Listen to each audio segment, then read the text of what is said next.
નમો અરિયંતાણમ, નમો સિદ્ધાણમ, નમો આયર્યાણમ, નમો વજ્રાયાણમ, નમો લોહે સૌવસાવણમ, એસો પંચ નમુકારો સૌવ પાવપણાસણો,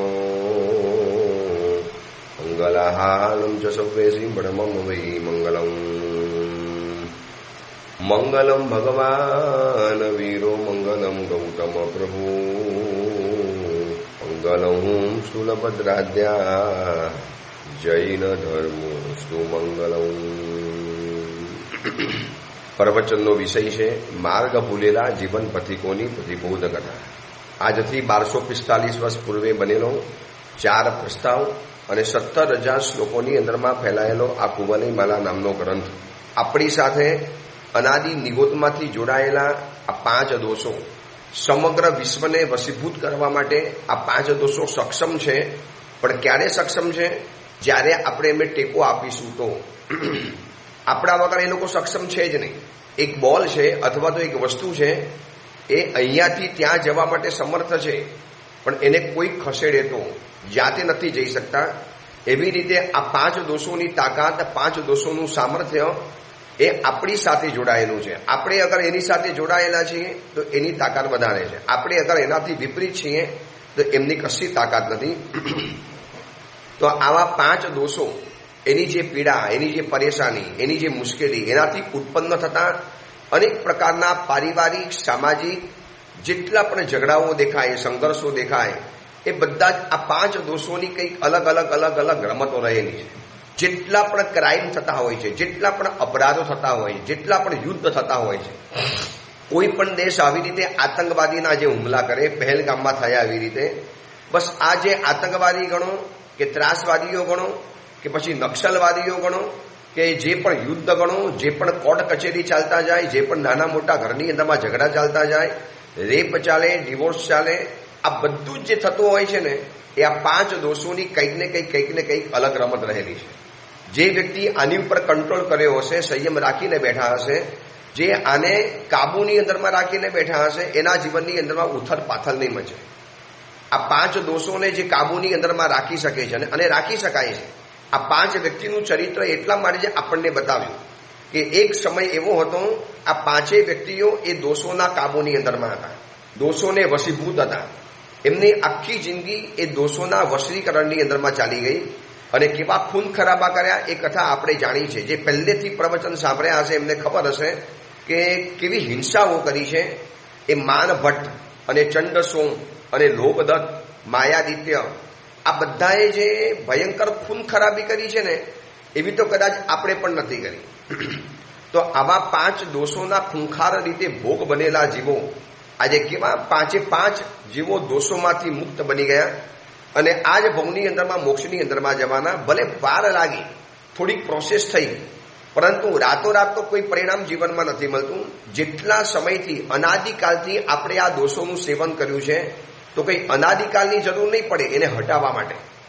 સખત પુરુષાર્થના 3 ભવ, ભીષણ પુરુષાર્થના 7 ભવ, ઓછામાં ઓછા 7 ભવ, સત્તઠ ભવાઈ નાયિક કમંતો, આવું 12 સૂત્ર કલ્પસૂત્રની અંદરમાં લખ્યું છે કે કોઈ પણ સાચો સાધક સાચી રીતે, સચોટ રીતે અગર સાધના કરે તો 7-8 ભવથી વધારે કદાચ એનું સંસારનું પરિભ્રમણ થઈ ન શકે.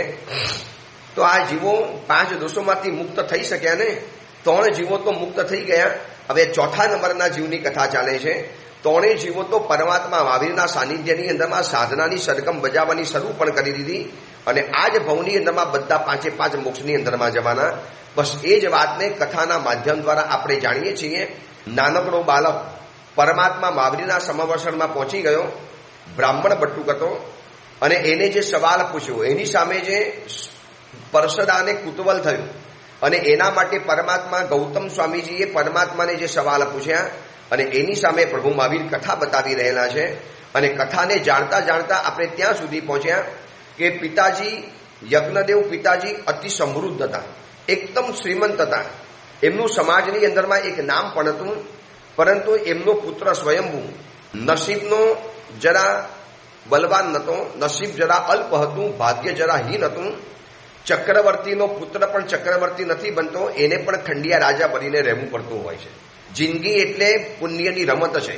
આ સંસાર પુણ્ય વગર બહુ વિષમ બની જતો હોય છે. યાદ રાખજો, પુણ્ય વિનાનો સંસાર વિષમ છે. પુણ્ય વિના સંસાર સલામત પણ નથી. સુકૃત વિના પુણ્ય નથી, અને ત્યાગ વગર ક્યારે સુકૃતનું સેવન થતું નથી. જે વ્યક્તિને એમ ઈચ્છા થાય કે બસ મને બધું સહજતાથી મળે, સરળતાથી મળે, ઇઝીલી મળે, વિના મહેનત, પ્રયાસ કર્યા વગર, પ્રયત્ન કર્યા વગર, બહુ ઓછી મહેનતે, બહુ સહજતાથી, ઝંઝાવાતનો સામનો કર્યા વગર, કોઈ પણ જાતની સ્ટ્રગલનો અનુભવ કર્યા વગર પ્રાપ્ત કરવું હોય, આજે એવા પણ છે. કેટલાય એવા યુવા યુવતીઓ છે, શ્રીમંત પરિવારમાં જન્મ્યા, જન્મતાની સાથે બધું સરળતાથી મળી ગયું. જે કોલેજમાં ભણવું હતું ભણી શક્યા, ડિગ્રી પ્રાપ્ત કરી, અને એકદમ ઇઝીલી, સુચારુ રીતે આ દુષ્મ કાળમાં પણ 5મા આરામાં એનો સંસાર સુગમ રીતે ચાલતો હોય, તો માની લેવું પડે કે પરભવની અંદરમાં પુણ્યની મૂડી જબરજસ્ત કમાઈને લાવેલા છે. મહેનતની કોઈ ના નથી. જે ગઈકાલે આપણે આ 4 પોઈન્ટ જોયા, 4 ઓપ્શન્સ, ચતુર્ભંગી જેને શાસ્ત્રીય ભાષામાં કહેવાય. પહેલા નંબરની અંદરમાં એકની પાસે પુણ્ય છે અને પુરુષાર્થ નથી હોતો, તો પણ કદાચ એને વસ્તુની પ્રાપ્તિ થશે ખરી, પણ થોડોક સમય લાગશે. નહીં થાય એવું તો નહીં જ બની શકે, કારણ કે પુણ્ય છે, ભલે પુરુષાર્થ નથી. હા, કેટલાક પુણ્ય એવા છે કે જે પુરુષાર્થ કરો તો જ ઉદયની અંદરમાં આવી શકે છે. પણ કેટલાક પુણ્ય એવા છે કે તમને ઘેર બેઠા, જેમ આજે ઘેર બેઠા તમે ભોજન મંગાવી શકો છો, ઓનલાઈન ભોજન મંગાવી શકો છો, હોમ ડિલિવરી ઘરની અંદરમાં આવી જાય, એમ પુણ્યની પાસે પણ હોમ ડિલિવરી છે. પુણ્ય પણ ઓનલાઈન તમને વસ્તુઓ મોકલી શકે છે, પણ એવું ભરચક પુણ્ય હોવું જોઈએ. એમ કહેવાય છે કે શાંતિનાથ પરમાત્મા ચક્રવર્તી હતા, અને ચક્રવર્તીને 6 ખંડ જીતવા માટે કેટલાય હજારો વર્ષ યુદ્ધ કરવા પડે, 12 અઠ્ઠમ કરવા પડે. તે દિશાના દેવતાઓને સિદ્ધ કરવા માટે પૌષત લઈને 3 દિવસનો અઠ્ઠમ કરી અને આરાધના કરવી પડે. પણ શાંતિનાથ પરમાત્માને બધા જ દેવી દેવતા, બધા જ 6 ખંડના અધિપતિઓ સામેથી આવી ગયા. પ્રભુ, આપે કોઈ પણ જગ્યાએ જવાની જરૂરિયાત નથી. વગર પુરુષાર્થે શાંતિનાથ પરમાત્માનું પ્રચંડ પુણ્ય હતું, તો ચીજ સામેથી મળી ગઈ છે. એટલે પહેલા નંબરનો ઓપ્શન છે, પુણ્ય જબરજસ્ત છે, પુણ્ય છે પણ પુરુષાર્થ નથી, તો કદાચ એને વસ્તુ મળવાની ખરી, થોડીક વાર લાગશે. દૂધની અંદરમાં સાકર નાખ્યા પછી ચમચીથી હલાવવું પડે છે, એટલા માટે કે ચમચી દૂધને મીઠું નથી કરતી, પરંતુ નાખેલી સાકર જલ્દીથી પીગળી જાય એટલા માટે. હવે કોઈક વ્યક્તિ કે મારે ચમચીથી નથી હલાવવું, તો ઠીક છે, થોડીક રાહ જુઓ. જેમ જેમ સાકર પીગળશે એમ તમારું દૂધ મીઠું થતું જવાનું. એટલે પહેલા ઓપ્શનની અંદરમાં નહીં જ મળે એવું નથી, કદાચ વાર લાગે, એટલા પ્રમાણમાં નહીં મળે. એટલે પહેલો ઓપ્શન બતાવેલો હતો કે પુણ્ય છે અને પુરુષાર્થ નથી. બીજા નંબરમાં કોઈક વ્યક્તિની પાસે બંને ચીજ જબરજસ્ત રહેલી છે, તો સફળતાની અંદરમાં કોઈ સવાલ જ નથી, શંકા જ નથી. હવે ત્રીજા નંબરની વ્યક્તિ છે જેની પાસે બેમાંથી એક પણ ચીજ નથી, પુણ્ય પણ નથી અને પુરુષાર્થ પણ નથી. એની પાસે પુણ્ય નથી. આજે બિલકુલ ગરીબ અવસ્થાની અંદરમાં જીવનારા માણસો પુરુષાર્થ પણ શું કરવાના હતા, કેવી રીતે પુરુષાર્થ કરે? રહેવાનું ઘર નથી, પહેરવા કપડાં નથી, રોડના કિનારા ઉપર રહેવાનું, ફૂટપાથ ઉપર રહી જવાનું, કોઈ ગમે તારે ભગાવે, ગમે તારે હટાવીને આ ભયંકર ગરમીની અંદરમાં, હવે વરસાદની સિઝનની અંદરમાં એ જેમનો આશરો, ગરમીની અંદરમાં તપવાનું, ઠંડીની અંદરમાં થળવાનું અને ચોમાસાની અંદરમાં ભીંજાવાનું. કોણ ધ્યાન રાખે? મલેરિયા થયો, પછી કોઈ પણ રોગ થયો, ડેન્ગ્યુ થયું, કોણ ધ્યાન રાખવાનું? આ દુનિયાની અંદરમાં માખી અને મચ્છરની જેમ એ મજૂર માણસો વિશ્વમાંથી વિદાય પામી જાય, કારણ કે પુણ્ય પણ નથી અને પુરુષાર્થ પણ નથી. હવે ચોથા નંબરની એક વ્યક્તિ છે. વર્તમાન સમયની અંદરમાં મારા હિસાબે ઘણા પ્રકારની વ્યક્તિઓ આવા આ ચોથા નંબરની વ્યક્તિ છે કે કોઈક પુરુષાર્થ વાળો પણ છે, પરંતુ એની પાસે પુણ્ય નથી. પુરુષાર્થ ખૂબ કરે છે, ખૂબ મહેનત કરે છે, અને નથી મળતું એટલે આર્ત ધ્યાન કરવાનું, સંકલ્પ વિકલ્પો કરવાના. તો એ વ્યક્તિને આજે સમજાવવાનું છે કે તમારે આટલું સત્ય જીવનમાં સમજી લેવું પડશે કે તમારો પુરુષાર્થ જબરજસ્ત છે. દૂધની અંદરમાં સાકર નાખી, પરંતુ 10 લીટર દૂધ છે, 10 લીટર દૂધની અંદરમાં તમે 1 ચમચી સાકર નાખો, 1 ચમચી 5 ગ્રામ, तो दूध मीठू केवी रीते बनवाना? तो ओली व्यक्ति की भाई मैंने तो सुना था कि शक्कर दूध को मीठा करती है, जरूर मीठा करे है, साकर दूध ने मीठू करे, शक्कर दूध को मीठा बनाता ही बनाता है, परंतु એનું પણ પ્રમાણ તમારે સમજી લેવું જોઈએ. દૂધના પ્રમાણની અંદરમાં તમે સાકર નાખી તો દૂધ ગળ્યું બને. હવે 10 લીટર દૂધ છે અને 5 ગ્રામ, 1 ચમચી, માત્ર એક નાનકડી ચમચી તમે અંદરમાં સાકર નાખો. બસ કોઈએ કીધું ને સાકર નાખો એટલે દૂધ મીઠું બની જાય. ભાઈ, પુરુષાર્થ તમારે તમારે એટલો બધો ભીષણ પુરુષાર્થ કરવો પડશે તો તમારું પુણ્ય જીવનની અંદરમાં ઉદયમાં આવવાનું. પણ કેટલીક વ્યક્તિઓ પુરુષાર્થ કરીને મરી જાય. દુકાનો ખોલે, બિઝનેસ કરે, બધી જ પ્રકારની બિઝનેસ કરી નાખે, બધા જ પ્રકારના ધંધા કરીને દરેક પ્રકારની મહેનત કરવાની અંદરમાં જાય. પણ કેટલાક વ્યક્તિઓના જીવન હું જોઉં છું ત્યાં ને ત્યાં રહેલા હોય છે. વર્ષોના વર્ષો સુધી જીવનમાં કોઈ પ્રોગ્રેસ નહીં, જીવનમાં કોઈ પ્રગતિ નહીં. વહી કે વહી ઠેરાવું હોય. બસ એ નોકરી કરતો હોય તો નોકરી જ કરીને એ 5, 15, 25 હજારનો પગાર લઈ આવે અને નાનકડા મકાનની અંદરમાં રહેલો હોય અને સાવ સામાન્ય રીતે, બિલકુલ સામાન્ય, ન કોઈ વિશેષતા જીવનની અંદરમાં હોય અને સામાન્ય રીતે જિંદગી આખી પસાર કરી અને વિશ્વમાંથી વિદાય પામી જતા હોય છે. એ ગયા પછી ન કોઈને ખબર પણ પડે, ન એની કોઈ નોંધ લેવાની અંદરમાં આવે, ન એના ગયા પછી કશું અધૂરાપણાની લાગણી થાય. કેમ આવું થયું છે? સામાન્ય પુણ્યવાળી વ્યક્તિઓ આ દુનિયાની અંદરમાં જન્મી અને વિશ્વમાંથી વિદાય પામી. એટલે પુણ્ય અને પુરુષાર્થ બંને ચીજ જરૂરી પડે છે, બંને જરૂરી છે. એકલાથી કામ નથી ચાલતું, સમજી રાખજો. એકલું પુણ્ય હોય અને પુરુષાર્થ ન હોય તો પણ કદાચ કામ નથી થતું, થોડુંક મોડું થશે. નહીં થાય એવું તો નથી કહી શકતા, પરંતુ પુરુષાર્થ છે અને પુણ્ય નથી તો પછી કદાચ કામ થવાની અંદરમાં સંભાવના બિલકુલ નથી. તો પુણ્ય અને પુરુષાર્થ બંને વડે પુરુષને લક્ષ્મી પ્રાપ્ત થાય છે. આ બ્રાહ્મણનો દીકરો સ્વયંભૂ બ્રાહ્મણ પોતાની માતાને સમજાવે છે, જ્યારે આ કુવલીમાલા ગ્રંથ મને અને તમને સમજાવે છે કે બને એટલું આ દુનિયાની અંદરમાં પુણ્ય પેદા કરીને જાઓ, જેટલું પુણ્ય પેદા થાય એટલું. હમણાં હું સુરતની અંદરમાં શેષકાલની અંદરમાં વિહાર કરું છું. કેટલાક જગ્યાની અંદરમાં 507 દિવસની પ્રવચનમાલા રાખું છું. પુણ્યને પ્રદક્ષિણા, પુણ્યની આજુબાજુની વાતો, પુણ્યની મહત્તા, પુણ્ય જેટલું જરૂરી છે. કારણ કે પુણ્યહીનતા એક મજાક છે. શરીરની શોભા જો ચામડી છે તો જીવનની શોભા પુણ્ય રહેલું છે. અને જ્યારે પુણ્યની વાત નીકળી છે તો આજે એક વાત બતાવવા માટે માંગુ છું કે પુણ્યની આપવાની પદ્ધતિ જાણવા જેવી છે. દેખો, સંસારની અંદરમાં તમે કોઈક દુકાનમાં, બજારમાં માલ લેવાની અંદરમાં ગયા. હમણાં જ મેં સુરતના શેષકાલના પ્રવચનની અંદરમાં એક સંઘમાં જ્યારે આ વાત બતાવી, એટલા બધા લોકોના મનની અંદરમાં આ વાત ગમી ગઈ કે ગુરુદેવ આપનું લખાવડાવો, અમને ખબર પડે, અમે આ પુણ્ય તત્વથી પરેશાન છીએ. પુણ્ય ઓછું કર્યું છે, પુરુષાર્થ ખૂબ કર્યો છે, એટલી બધી ઈચ્છા અને અભરખા લઈને બેઠેલા છીએ કે બ્રાન્ડેડ કપડાં મને પણ મળવા જોઈએ, આવો મોબાઈલ મને પણ મળવો જોઈએ, આવો પરિવાર મને પણ મળવો જોઈએ, આવો ફ્લેટ મને પણ મળવો જોઈએ, આવા શ્રીમંત એરિયાની અંદરમાં, રીચ એરિયાની અંદરમાં મારે પણ એક મારું પોતાનું ઘર હોવું જોઈએ, મારે પણ સ્લમ એરિયામાંથી રીચ એરિયાની અંદરમાં જવું છે. ન કેમ જવા માટે મળે? દિવસ રાત મથામણ કરતા જાય. એના માટે પ્રવચન છોડવાના, પછી પૂજા વગેરે છોડી દેવાની, ધર્મ આરાધનાઓ છોડી દેવાની અને દિવસ રાત મહેનત કરીને મરી જવાનું. બાબા, તમે મહેનત કરો છો, ના નથી પાડતા, પણ પુણ્ય જ નથી. તમે એ તો તપાસી લો. કોઈ વ્યક્તિ ગમે એટલા ચેક લખે બેંકની અંદરમાં, પણ બેલેન્સ જ નથી હોતું તો બેંકવાળા પૈસા કેવી રીતે આપવાના હતા? એટલે એક વાત સમજી રાખજો, એક ગણિત સમજવા જેવું છે. કર્મ સત્તા એ કેશિયરના સ્થાને રહેલી છે. બેંકની અંદરમાં એક કેશિયર હોય ને, તો અહીંયા વિશ્વની અંદરમાં કર્મ સત્તા એ કેશિયરના સ્થાને રહેલી છે. બેંકમાં કેશિયરનું કામ શું હોય? તમે બેંકમાં ગયા, એની પાસે તમે જેટલા પૈસા માંગ્યા, તમારા બેલેન્સમાં પૈસા પૂરતા હોય, 15 લાખ, 25 લાખ, 50 લાખ, 50 કરોડ, 10 કરોડ, 500 કરોડ તમારા બેલેન્સમાં પડ્યા હોય, તો કેશિયરને આપવામાં શું વાંધો આવે છે? ક્યાં એના પોતાના ઘરના એને પૈસા આપવાના છે? તમે એની પ્રોસેસ પ્રમાણે માગ્યા, તમે એની પદ્ધતિ પ્રમાણે માગ્યા અને એને વેલિડ લાગ્યું તો એ તમારા માગેલા પૈસા તમને આપી દેવાનું. કર્મ સત્તા એ કેશિયરના સ્થાને છે, આપણો પુરુષાર્થ એ સહીના સ્થાને છે, સિગ્નેચર.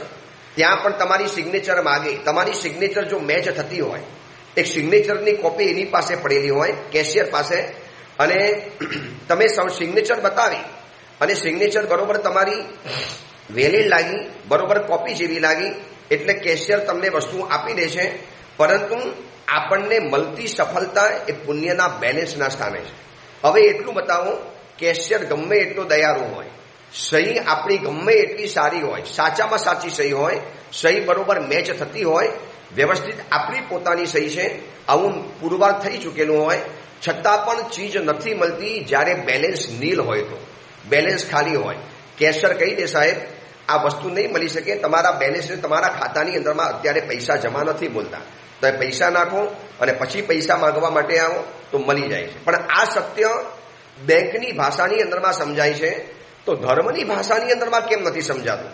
કે ભાઈ તમે કર્મ સત્તા કેશિયર સ્થાને છે, પુરુષાર્થ તમારો સહીના સ્થાને છે, તમે સही સારામાં સારી કરી અને પછી ઝઘડવાની અંદર જાઓ कैशियर પાસે, भाई तो पैसा क्यों नहीं देता है, तेरे पिताजी का पैसा है, पैसा दे दे, मेरे पैसे है. પણ ભાઈ તમારું ખાતું નીલ છે, ખાતું તમારું ખાલી છે, તમારા બેલેન્સની અંદરમાં એક પણ ચીજ નથી, તમારી ડેબિટ ખતમ થઈ ગઈ છે, અંતરમાં એક પણ ચીજ નથી પડી, તો હું તમને કેવી રીતે આપી શકું? ભાઈ આ બેંકનો નિયમ છે. તો પુણ્યના બેલેન્સ વગર ગમે એટલી પુરુષાર્થની સહી કરીએ અને કર્મ સત્તાનો કેશિયર ગમે એટલો આપણને આપવા માટે માગે પણ નથી મળતું. એટલે એક સત્ય સમજણની અંદરમાં આવી ગયું ને કે પુણ્ય વગર આ જીવનની અંદરમાં કોઈને ક્યારેય પણ નથી ચાલવાનું. તીર્થંકર પરમાત્મા હોય, ગણધર ભગવંતો હોય, આજે તમને જેટલા પણ મોટા સારા સુંદર બંગલા રીચ એરિયાની અંદરમાં રહેનારી વ્યક્તિઓ, સુંદર શરીરવાળા વ્યક્તિઓ, એકદમ બ્યુટીફુલ હેન્ડસમ સુંદર વ્યક્તિઓ દેખાતી હોય, આ બધાની પાછળ પુણ્ય તત્વ અદૃશ્ય રીતે કામ કરે છે, એ સત્ય માની લેજો. પુરુષાર્થ કર્યા પછી પણ જો નથી મળતું અને એક વ્યક્તિને ઓછા પુરુષાર્થે મળી જાય છે, તો કુદરત કોઈ અન્યાયી નથી. કુદરત કે જે ભાઈ એના ગયા ભવની અંદરમાં એને જબરજસ્ત પુણ્ય બાંધ્યું છે, આ ભવની અંદરમાં તે પુણ્ય બાંધવાની ગયા ભવમાં આપણે આરસ કરી, તપસ્યા કરવાનો મોકો હતો, આરાધના કરવાની તક આવેલી હતી, બધું જ આપણે કરી શકતા હતા. ત્યાગ, તપસ્યા, દાન, ઉદારતા, સંયમ, પરોપકાર આ બધું જ કરી શકતા હતા, જેના દ્વારા પુણ્ય તત્વ પેદા થાય. અને આપણે એની અંદરમાં પ્રમાદી બન્યા. હવે પછી આપણે રડવાનું કે મને કેમ ન મળ્યું, ઉनको મિલ ગયા, મેં ક્यों રહી ગયા? અરે એક જ ભાઈ ઘરની અંદરમાં રહે છે. જોઈ લો અનિલ અંબાણી અને મુકેશ અંબાણીને, બંને ધીરુભાઈ અંબાણીના દીકરા. પિતાજીએ બંને જણાને સમાન ભાગ આપેલો હતો, કોઈ પિતાએ તો પાર્શિયાલિટી નથી કરી, બંને જણાને મિલકતમાં સરખે સરખા ભાગ આપેલા હતા, કોઈ પણ જાતની પાર્શિયાલિટી કરી નથી. છતાં પણ એક વ્યક્તિની તરક્કી એવી થઈ કે હિન્દુસ્તાનના ટોપ મોસ્ટ લેવલની અંદરમાં આવી ચૂક્યા અને બીજા ભાઈ કોઈ લિસ્ટની અંદરમાં નામ જ નથી, શોધ્યા પણ નથી જડતા, માથા ઉપર દેવાના ડુંગર ખડકાઈ ગયા છે. હવે એક જ ભાઈ એક જ ઘરમાં રહે છે, બંનેને સરખી વસ્તુ મળેલી છે, તો એકની પાસે ટકી વૃદ્ધિ પામી અને દિવસ રાત આગળ તરક્કી કરતા ગયા, ગ્રોથ કરતા ગયા, અને બીજી વ્યક્તિ કેમ પાછળ રહી ગઈ? શું કારણ? શું પુરુષાર્થ નહીં કર્યો હોય, એને મહેનત નહીં કરી હોય, શું એને પણ આ બજારની અંદરમાં નહીં ટકવું હોય?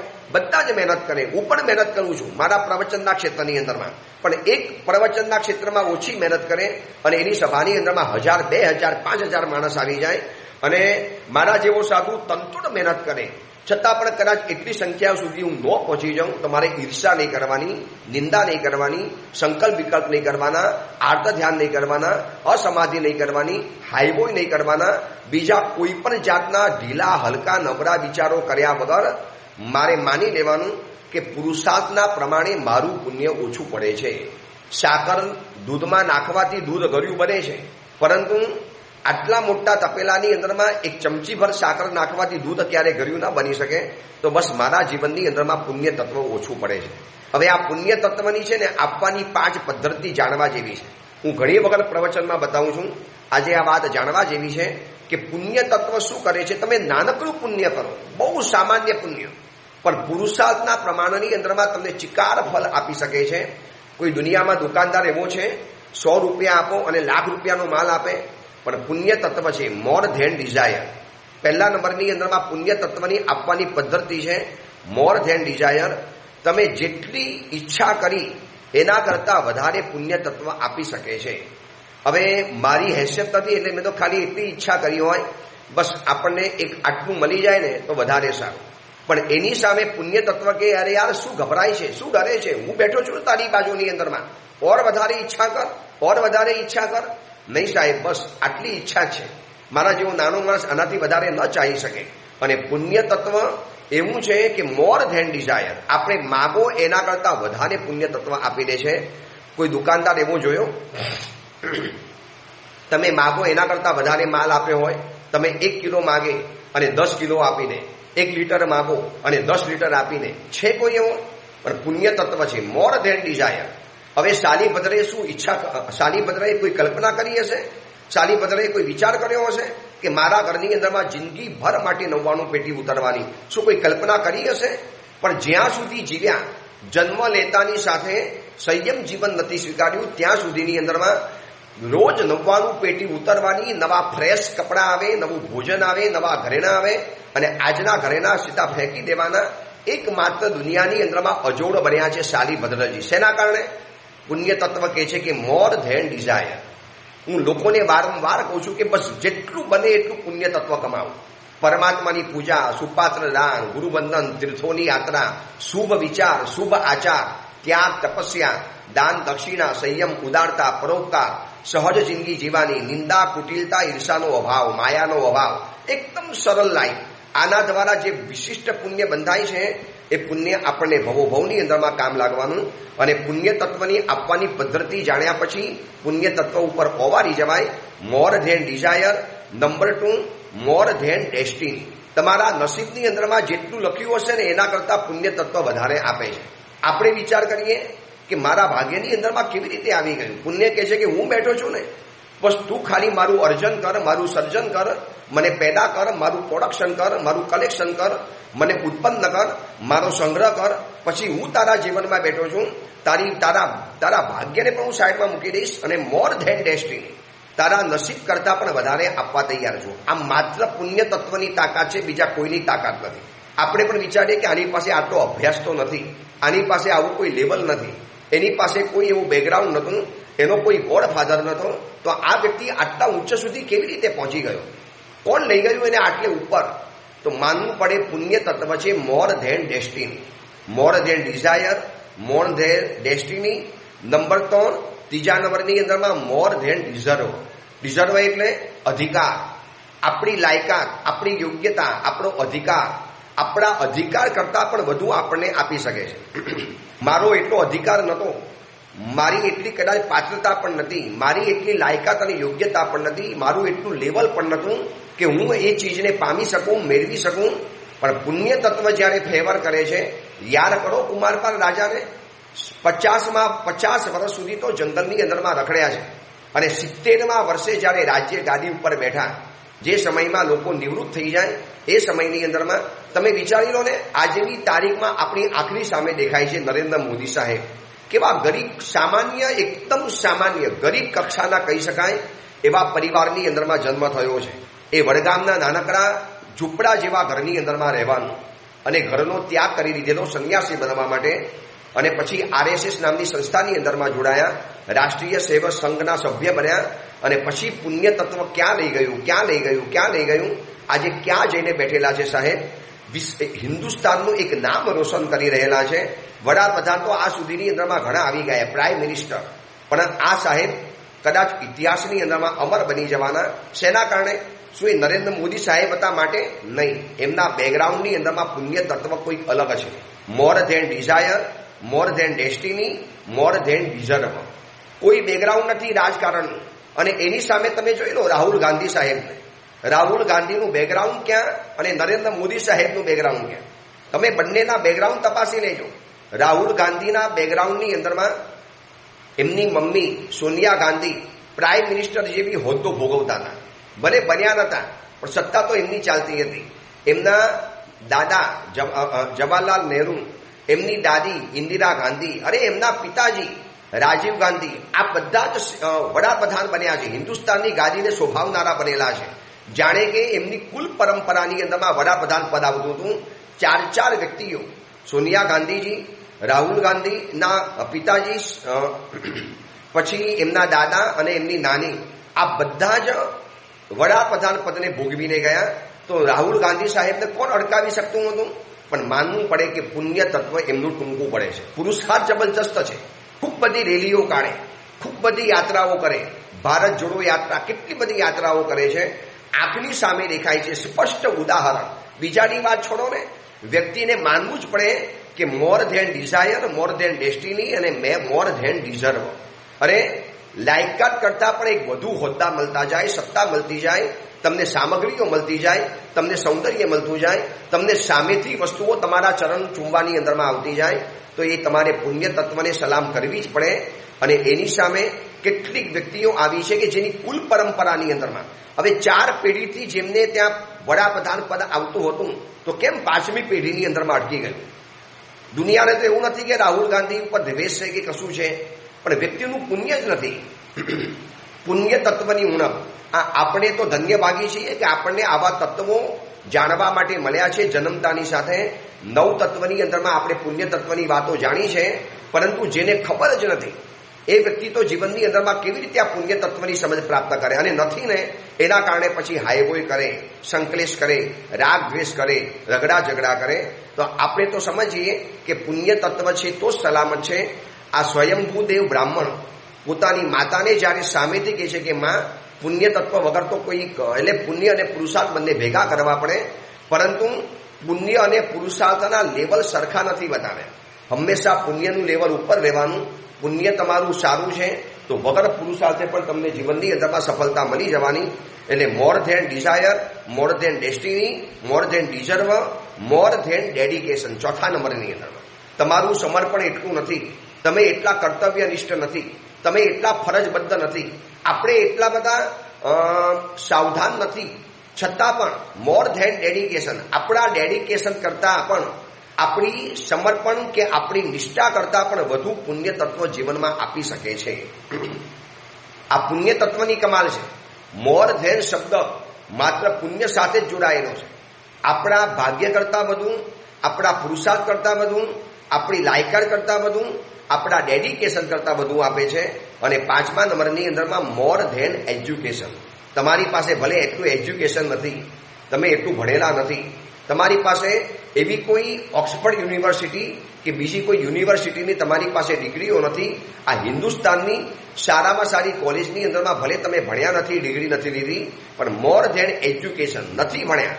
તમે યાદ કરો, બિહારની અંદરમાં લાલુ પ્રસાદ યાદવજીની પત્ની હતી રબડી દેવી, અંગૂઠા છાપ, જેને ભણ્યા નથી, સ્કૂલમાં નથી ગયા, સ્કૂલનું પગથિયું નથી ચડ્યા, અક્ષર જ્ઞાન નથી, છતાં પણ આટલા મોટા બિહાર રાજ્યના સીએમ બની શક્યા છે. શેના કારણે? કોણ આપે છે આમ? ભાઈ, એજ્યુકેશન નથી, ડેસ્ટિની નથી, એમને કલ્પના પણ નહીં કરી હોય, અને ભણ્યા પણ નથી, એવો કોઈ પુરુષાર્થ પણ નથી, છતાં પણ એક સંયોગો એવા રચાઈ ગયા કે હિન્દુસ્તાનના આટલા મોટા બિહાર રાજ્યના એક સીએમ બની શક્યા છે. શેના કારણે? મોર ધેન એજ્યુકેશન, પુણ્ય તત્વ. મોર ધેન ડેડિકેશન, પુણ્ય તત્વ. મોર ધેન ડિઝર્વ, પુણ્ય તત્વ. મોર ધેન ડેસ્ટિની, પુણ્ય તત્વ. એન્ડ મોર ધેન ડિઝાયર, પુણ્ય તત્વ. બસ આ પુણ્ય તત્વની કમાલ છે. હવે આવું પુણ્ય તત્વ જો મળતું હોય પરમાત્માની પૂજા દ્વારા, તો કોણ પ્રમાદ કરે? શું કામ મનની અંદરમાં આટલો બધો પ્રમાદ કરવાનો? પ્રભુની પૂજા કરતા કરતા કરતા જો વિશિષ્ટ કક્ષાનું પુણ્ય બંધાય છે, આવું શાસ્ત્રોની અંદરમાં લખ્યું છે. સાંજે આરતીમાં જાઓ, ત્યાગ, તપસ્યા, દાન, દક્ષિણા, ઉદારતા, નાનો મોટો ચડાવો લઈ લો, જે દાન દ્વારા તો લોકો વિશિષ્ટ પુણ્ય બાંધીને બેઠેલા છે. આપણે અંબર ચરિત્ર જોયું, આપણે ધન્યકુમારનું ચરિત્ર જોયું, તો આ બધા પુણ્ય તત્વની કમાલ છે. બસ આ સ્વયંભૂ બ્રાહ્મણ પોતાની માતાને કહે છે કે માં, પુણ્ય અને પુરુષાર્થ બંને સાથે પુરુષને લક્ષ્મી મળે છે. માં, મારી પાસે અત્યારે પુણ્ય નથી, પુરુષાર્થ તો કરું છું ને, છતાં પણ પુણ્ય વગરની એકલી પુરુષાર્થની આવી પડેલી લક્ષ્મી. અને હજી આગળ બીજી વાત બતાવે છે કે પુણ્ય નથી, તમે એક વખત પુરુષાર્થથી લક્ષ્મી લઈને પણ આવ્યા, પણ આકાશની અંદરમાં વીજળીના લીસોટાની જેમ ચમકીને આથમી જવાની. અસ્થિર છે. પુણ્ય અને પુરુષાર્થ બંનેથી રહિત પુરુષ લક્ષ્મી કદાચ ગ્રહણ કરી શકતો નથી.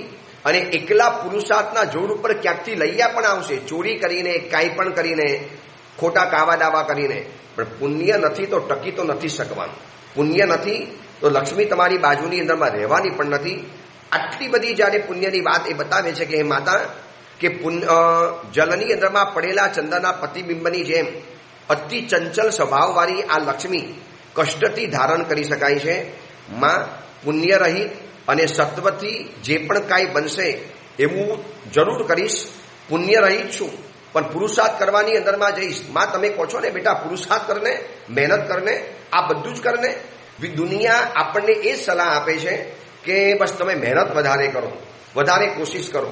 જ્યારે પરમાત્મા મહાવીરનો આખો એક સલાહ આપવાનો પ્રયોગ અલગ છે. ભગવાન મહાવીર કહે છે કે પુરુષાર્થ કરો, એની સાથે સાથે પુણ્ય પણ કમાવો, એની સાથે પુણ્યની પણ તમે ઉપાસના કરો, પુણ્યને એકઠું કરો, પુણ્ય ઉપાર્જિત કરો, પુણ્યનું કરેક્શન કરો. વગર પુણ્યે તમે પુરુષાર્થ કરવા જશો તો વળી પાછા માથાભેટ પડકાશો, એ જ દુઃખી થવાનો વારો આવશે. અને આ કુવલય માલાની અંદરમાં સ્વયંભૂ બ્રાહ્મણ પોતાની માતાને એમ કહે છે કે માં, પુણ્ય રહિત અને સત્વથી જે પણ થશે એવું હું કોશિશ કરીશ, પણ માં મને લાગે છે કે પુણ્ય વગર નહીં મળી શકે. છતાં પણ તમારી ઈચ્છા છે ને, ચલો હું મહેનત કરવાની અંદરમાં તૈયાર છું, અને પછી સકલ પૃથ્વીની અંદરમાં ભ્રમણ કરીશ, બધી જગ્યાની અંદરમાં ભૂખ્યો રહીને પણ મહેનત કરીશ, પણ હું લક્ષ્મીને પ્રાપ્ત કરીને આવીશ. બસ બધાની ભૂલ આ જ થાય છે. જેમ સ્વયંભૂ બ્રાહ્મણની માતાએ પણ આ જ ભૂલ કરી કે બેટા મહેનત કરો, દોડો, કોશિશ કરો, દિનરાત મહેનત કરો. ત્યારે એ વખતે આ પુણ્ય તત્વ મૂછની અંદરમાં હસીને કહે છે કે ભાઈ તમે મહેનત કરશો, ગમે એટલો લખવાનો પુરુષાર્થ કરશો, પણ પેનની અંદરમાં રિફિલ જ નહીં હોય કે રિફિલની અંદરમાં સહી જ નહીં હોય, તમે કેવી રીતે લખી શકવાના હતા? તમે કેવી રીતે કાગળ ઉપર અક્ષર પાડી શકવાના હતા? તમારે પ્રાપ્ત કરવું છે તો તમારી પાસે આટલું પુણ્ય તો જરૂરી પડશે. એટલે આટલું સત્ય જીવનની અંદરમાં સમજી લેવા જેવું છે કે મહેનત કર્યા પછી પણ નથી મળતું તો પુણ્ય નથી, એ બેકગ્રાઉન્ડમાં માની લેવું પડશે. અને પુણ્ય વગરની મહેનત પણ નકામી છે. જ્યારે નથી મળતું તો વધુ પુરુષાર્થ કરવા કરતાં એક ધ્યાન પુણ્ય તત્વ તરફ પણ લઈ જવા જેવું છે. પુણ્ય મારે વધારવું છે. ચલો આ અંગેની બીજી વિશેષ વાત આપણે આવતીકાલે કરીશું. એ જ મંગલ કામના, મંગલ ભાવના. જીનાગના વિરુદ્ધ કાંઈ પણ બોલાયું હોય તો મિચ્છામી દુક્કડમ.